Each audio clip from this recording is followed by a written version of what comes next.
तर मग सर्व झाल्यावर आली का पान लावायची वेळ. मग गेलो वर तर सगळे पानं लावत होते आणि मी खाली होतो. मला काय माहीत नव्हतं पानं लावत आहे म्हणून. मग मी पण गेलो वर. इकडं मामा वगैरे पप्पा वगैरे सर्व सर्व पानं लावत होते. भाऊ वगैरे बसले होते सर्व. सर्व मित्र वगैरे आले होते आणि यांचे पानं लावणं चालू होते. मग नंतर मी पण बसून गेलो पानं लावासाठी आणि रात्रीचे 12:30 वाजता पानं लावणं चालू केले. मग मी पण बसून गेलो पानं लावासाठी आणि साऊंड चालूच होता. गाणे ऐकल्याशिवाय काही आपलं काम होत नाही. आणि मामाला कोणती टेन्शन आली होती तर माहीत नाही, डोक्यावर हात ठेवून झोपला होता. मग आमचे 3 वाजता पानं लावून झाले. नंतर आम्ही आपलं लागलो झोपाच्या तयारीमध्ये. झोपाच्या तयारीमध्ये लागलो तर यांच्या काही गोष्टी संपतच नव्हत्या. यांच्या गोष्टी चालूच होत्या, गोम्याच्या तिम्याच्या. आणि हा इकडं मस्त दात काढत जाय पंकज.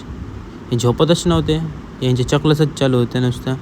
आणि हा मामा आपला लहान भाषाबरोबर लहानच बनते. लग्न व्हायचंच आहे, कुवाराच आहे. लग्न झाल्यावर माहीत नाही आमच्याजवळ येते का नाही येत. तर मग आम्ही रात्री गेलो 4:30 वाजता कुठं तर्री पोहा आणण्यासाठी.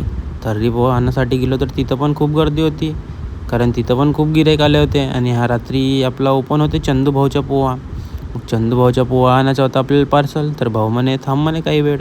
मग काही वेळानंतर आपल्याला पार्सल दिला. मग आपण घरी जासाठी निघालो तर तेवढ्यात आली होती पोलिसांची गाडी. तर काही झालं नव्हतं, पण ते पण नाश्ता करायसाठी आले होते. मग आम्ही घेतला आपला नाश्ता आणि निघालो कुठं घरच्यासाठी. घरी गेलो तर हे 2 जण झोपले होते. तिसरा पण झोपला होता. मग त्याला उठवलं आम्ही ना.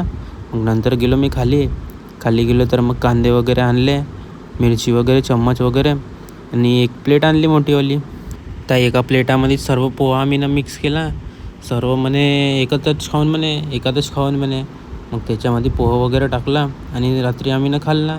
मग नंतर आम्ही 6 वाजता झोपून गेलो. मग नंतर सकाळी चालू होतं का आलू भाताची प्रोग्रेस चालू होती. आणि हे दीक्षाताई म्हणे मी चम्मच घुमवतो म्हणे, माझा व्हिडिओ घे म्हणे. मग तिचा व्हिडिओ पण घेतला. मग नंतर सकाळी उठून घरी गेलो तर अण्णाजी आले होते आंध्रावरून फिरून आले होते. आणि यांनी आणला होता आंध्राचा तो बुंदीचा लाडू आणला होता. मग लाडू वगैरे खाल्ला आणि ह्या साड्या आणल्या होत्या आपल्या 5 बहिणीसाठी. म्हणजे मम्मीला 5 बहिणी आहेत ना, तर यांनी आणल्या होत्या 5 साड्या. तर मम्मीला चॉईस करायसाठी दिला. मग मम्मी चॉईस करत होती. मग तेवढ्यामध्ये आला आपला माल, म्हणजे आपल्या मम्मीची आई. आणि इकडं आपला दुसरा माल बसला होता नाश्ता करत, म्हणजेच पप्पाची काकू. आणि हे सर्व पण नाश्ता करत होते, आलूभात खात होते. एकटे खात होते, पण मला काही बोलवत नव्हते. आणि रीनाताई म्हणे व्हिडिओ बनवत आहे म्हणे. तर भेटू आपल्या पुढल्या ब्लॉगमध्ये.